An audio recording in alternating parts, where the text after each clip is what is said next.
നമസ്കാരം. പുതിയ ഒരു വീഡിയോയിലേക്ക് സ്വാഗതം. ഇന്ന് തയ്യാറാക്കാൻ പോകുന്നത് ചെറി പിക്കിളാണ്. അപ്പോൾ ചിലരുടെയൊക്കെ വീട്ടിൽ ചെറിയുടെ മരം ഉണ്ടാവാറുണ്ട് അല്ലേ? അപ്പോൾ അതിൽ നിന്ന് ഇതുപോലെ കായ്കളൊക്കെ പറിച്ചെടുക്കുക. അതിനുശേഷം വിനീഗർ ഒഴിച്ച് ഈ കായ അതിലേക്ക് ഇട്ട് വെക്കുക. ഇതിൽ ഭയങ്കര കറയാണ് കേട്ടോ. കറ പോകുന്നതിന് വേണ്ടിയാണ് നമ്മൾ വിനീഗർ വെള്ളത്തിലിട്ട് ഒരു 5-6 മണിക്കൂർ ഇട്ടിരുന്നെങ്കിലേ ആ കറ നന്നായി പോവുകയുള്ളൂ.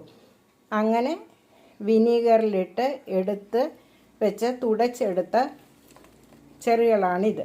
ഇത് നമുക്കൊന്ന് ഓരോ ചെറികളും ഒരു 4 കഷ്ണങ്ങളായി മുറിച്ചെടുക്കാം. വിതയെല്ലാം കളഞ്ഞിട്ട് മുറിച്ചെടുത്ത വിതയെല്ലാം എടുത്ത് കളഞ്ഞിരിക്കുന്നത് ഇതേപോലെ ചെറിയ ചെറിയ കഷ്ണങ്ങളാക്കണം കേട്ടോ. ഒന്നിനെ 4 കഷ്ണങ്ങളാക്കി മുറിച്ചതാണ്. അങ്ങനെ മുറിച്ചെടുത്ത് വെക്കുക. ഇതിലേക്ക് 1 സ്പൂൺ കടുകും 1/4 സ്പൂൺ ഉലുവയും ഇട്ട് നമുക്കൊന്ന് ഫ്രൈ ആക്കി എടുക്കാം കേട്ടോ.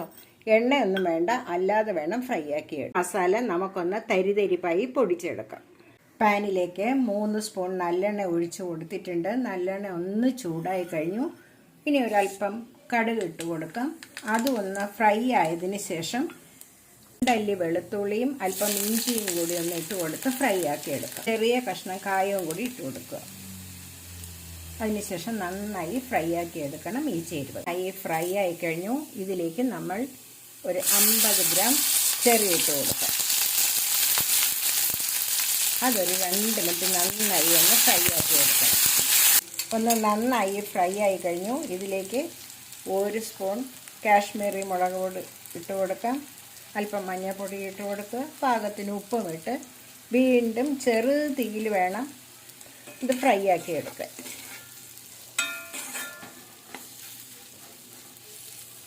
ഇനി നമുക്കൊരു 5 മിനിറ്റ് ഒന്ന് അടച്ച് വെച്ച് വേവിക്കാം. ഒട്ടും നമ്മൾ വെള്ളം ഒഴിക്കാൻ പാടില്ല. ഈ ഫ്രൈ ആയതിനെ തന്നെയാണ് ഒരു പ്ലേറ്റ് കൊണ്ട് അടച്ച് വെക്കുന്നത്. ഇനിയൊന്ന് നമുക്ക് തുറന്ന് നോക്കാം.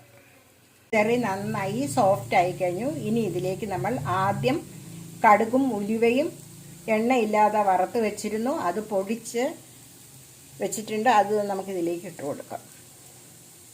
രുചികരമായ ചെറി പിക്കിൾ തയ്യാറാക്കി കഴിഞ്ഞു.